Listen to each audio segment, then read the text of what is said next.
Hey teachers, or should I say future teachers, if you're watching this, you're probably thinking of becoming an ESL tutor. You might already speak English, or maybe you've done a few trial classes here and there. But before you go any further, let me say this loud and clear.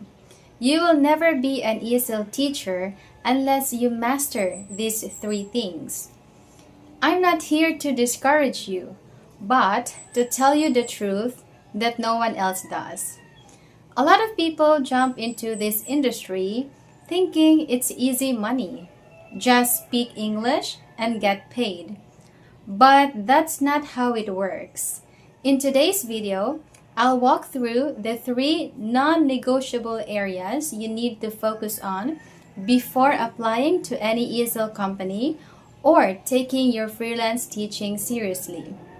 And don't worry, I'll give you practical tips in each section so you will know exactly what to work on.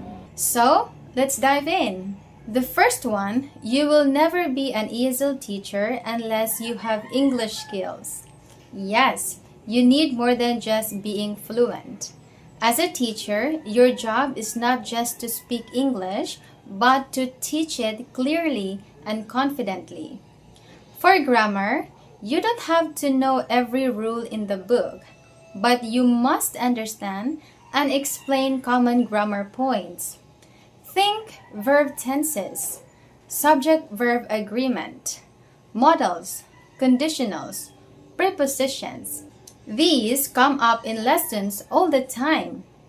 A practical tip: if you're not confident with grammar yet, download grammar apps like English Grammar in Use or go on websites like Perfect English Grammar.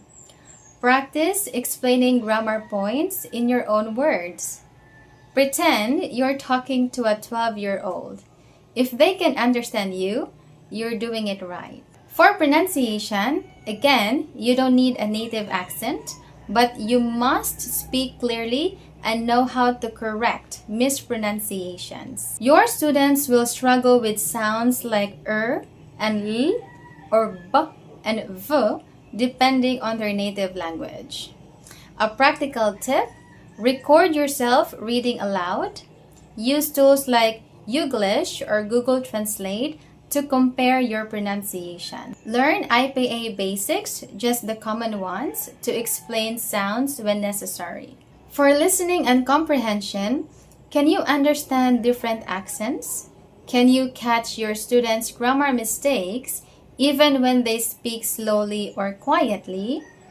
A practical tip: practice by watching videos of non-native English speakers on YouTube or listening to beginner-level ESL students on language learning platforms. Sharpen your ears so you can spot errors in real time. Second, you will never be an ESL teacher unless you're technically prepared. Let's get real, you're teaching online. This means your technical setup and skills are just as important as your teaching ability. Number one, tools and navigation. You need to know how to use platforms like Zoom, Google Meet, MS Teams, or more specialized apps like ClassIn. These are your classrooms.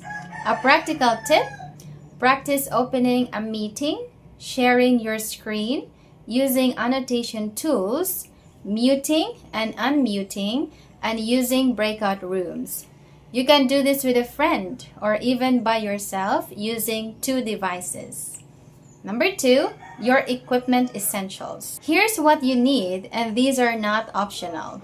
Of course, you need a laptop or a desktop computer. Phones and tablets are okay, but this is not applicable to all companies. Then, a noise-canceling headset. It improves audio and blocks background noise. Next, you need a working webcam. Built-in is okay, but an external one is often clearer. And the last one, a stable internet connection, ideally 20 Mbps and above. A practical tip for you: test your internet speed at speedtest.net. Invest in a backup plan. It can be a pocket Wi-Fi or a mobile hotspot. It can save your lesson from being cancelled. And number 3, we have classroom setup. Your background should be clean and clutter-free. Lighting should be in front of you, not behind. Sit near a window or use a ring light. A practical tip, decorate your background with minimal teaching aids. It can be maps, ABC posters, or just a plain curtain in a neutral color. A professional-looking background shows students and parents that you are serious. And last but not the least, you will never be an ESL teacher unless you have the right character. This job is 50% teaching and 50% attitude. The first one is patience. Students make the same mistakes again and again. Some are shy and some are overly confident. You'll deal with them all. Your tone, your energy, and your facial expressions, they all matter. A practical tip, smile, nod, and use positive reinforcements. Like you can say, "That's a good try." "Almost, let's try that again." Or, "You're improving a lot." And the second one, you have to be goal-oriented. A real teacher doesn't just show up and chat. You need to set clear goals for your students and track their progress. A practical tip, use a notebook or spreadsheet to write each student's level, target skills, and progress. Show them feedback every few weeks.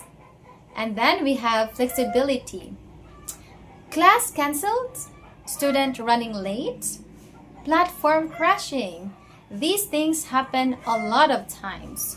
Your response matters. A practical tip, always have a backup lesson prepared. Keep offline materials ready in case your screen sharing fails. Stay calm and communicate clearly. The last but not the least, genuine care. This is probably the most important. If you don't enjoy helping people grow, students will notice. ESL teaching is more than explaining. It is about connecting. So, there you have it. You will never be an ESL teacher unless you've got these 3 areas covered. First, English skills. Second, technical readiness. And the third is the right mindset. If you're missing one right now, that's okay. What matters is that you're willing to improve. Being an ESL teacher is rewarding. You get to meet people from all over the world and help them achieve something life-changing. But you have to be prepared to do it right. So, let me know in the comments, which of these areas are you currently working on?